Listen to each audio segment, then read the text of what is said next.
بسم اللہ الرحمن الرحیم۔ ہم میں سے بہت سے لوگ نماز پڑھتے ہیں، تسبیح کرتے ہیں، درود پاک پڑھتے ہیں، لیکن پھر بھی دل کو وہ سکون نہیں ملتا۔ کیوں؟ کیونکہ کچھ خاموش گناہ ہماری عبادت کو دیمک کی طرح کھا جاتے ہیں، جن میں غیبت، حسد، ریاکاری، تکبر، نظر کی بے احتیاطی شامل ہے۔ یہ گناہ شور نہیں کرتے، مگر آہستہ آہستہ نیکیوں کو ختم کر دیتے ہیں۔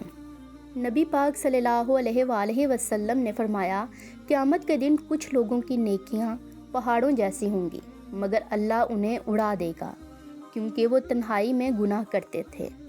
آج خود سے سوال کریں، کیا میری عبادت محفوظ ہے؟ کیا خاموش گناہ اسے کھا رہے ہیں؟ توبہ کریں، نیت درست کریں اور اللہ سے سچی اصلاح مانگیں۔ اللہ ہمیں اپنے اعمال کی حفاظت کرنے کی توفیق عطا فرمائے، آمین۔